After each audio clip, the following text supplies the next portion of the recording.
Indian polity and constitution GK in Hindi MCQ. पहला है, भारतीय संविधान के किस अनुच्छेद के तहत लोकसभा में अनुसूचित जाति और जनजातियों के लिए आरक्षण दिया गया है? इसका राइट आंसर हो जाएगा ऑप्शन नंबर ए 330। इसमें है भारतीय संविधान के अनुच्छेद 330 के तहत लोकसभा में अनुसूचित जातियों और जनजातियों के लिए आरक्षण दिया गया है। नेक्स्ट है, अंडमान निकोबार द्वीप समूह में का न्यायालय क्षेत्र किस न्यायालय की देखरेख में आता है? तो इसका करेक्ट आंसर हो जाएगा ऑप्शन बी पोर्ट ब्लेयर।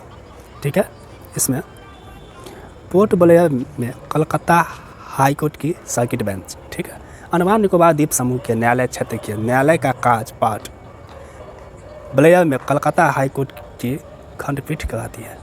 ठीक है, नेक्स्ट है, केंद्र शासित प्रदेश लक्षद्वीप के न्यायिक क्षेत्र का काज कौन सा न्यायालय करता है? तो इसका आंसर है option B Kerala high court. Kerala high court और लक्षद्वीप का हाई कोर्ट है, यह कोच्चि में है। इसकी स्थापना 1556 में की गई थी। नेक्स्ट है, सुप्रीम कोर्ट के जजों की संख्या, ठीक है, कौन बदल सकता है? तो इसका करेक्ट आंसर हो जाएगा ऑप्शन बी कानून द्वारा संसद। ठीक है, संसद को कानून बनाने का अधिकार है। संसद कानून द्वारा जजों की संख्या को बदल सकती है।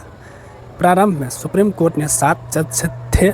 यह संख्या 1956 में 10, 1960 में 13, 1977 में 17 और 1985 में 25 हो गई। वर्तमान में यह संख्या 31 है।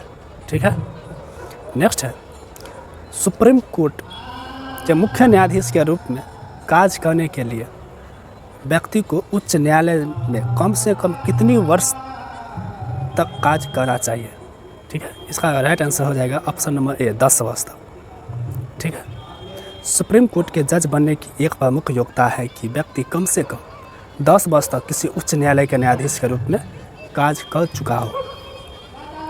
ठीक है, नेक्स्ट है, दिल्ली को एनसीटी संविधान के किस संशोधन में बनाया गया? तो करेक्ट आंसर भी है 69वां संशोधन। 69वां संशोधन 1951 में हुआ।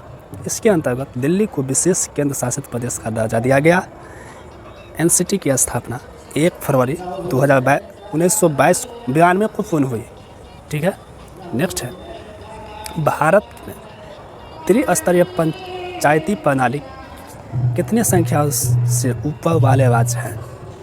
तो इसका करेक्ट आंसर है सी 20 लाख। 3 स्तरीय पंचायती राज प्रणाली पर ग्राम पंचायत, पंचायत समिति, जिला पंचायत केवल उन्हीं राज्यों के लिए हैं जिनकी आबादी 20 लाख से ऊपर है। ठीक है, नेक्स्ट है, भारत में एक राज्य में कार्यकार शक्ति के संदर्भ में निम्नलिखित में से कौन सा कथन सही है? पहला है, राज्य की कार्यकारी शक्ति राज्यपाल में निहित है। दूसरा है, राज्य में वास्तविक कार्यकारी अधिकार मंत्रिपरिषद है। राज्य में सभी कार्यकारी निर्णयों को मुख्यमंत्री के नाम पर लिया जाता है। इसका करेक्ट आंसर हो जाएगा ऑप्शन ए 1 और 2। ठीक है, तीसरा बयान सही है क्योंकि राज्य में कार्यकारी निर्णय राज्यपाल के नाम पर लिया जाता है। ठीक है, नेक्स्ट है, निम्नलिखित में से कौन राज्यपाल को उनके कार्य से हटा सकता है? तो इसका करेक्ट आंसर है ऑप्शन सी राष्ट्रपति। राष्ट्रपति राज्यपाल के पश्चात कार्य करता है, अतः राष्ट्रपति राज्यपाल को हटा सकता है। ठीक है, नेक्स्ट है, भारत की निम्नलिखित आधिकारिक भाषाओं पर विचार करें। सिंधी और नेपाली, कोंकणी और मणिपुरी, बोरो और संथाली, संथाली और कोंकणी, डोगरी और मैथिली। 2003 के 92 संशोधन अधिनियम द्वारा 8वीं अनुसूची में उपयुक्त में से कौन सी भाषाएं शामिल की गई थी? ठीक है, इसका करेक्ट आंसर है सी 3 और 5, मतलब तीसरा जो है बोरो और संथाली और 5वां डोगरी और मैथिली को 22वीं में संशोधित किया गया। ठीक है, यहाँ पे देख लेते हैं, 1967 में सिंधी को, 92 में कोंकणी मणिपुरी नेपाली को और 2003 में बोडो मैथिली और संथाली को। ठीक है,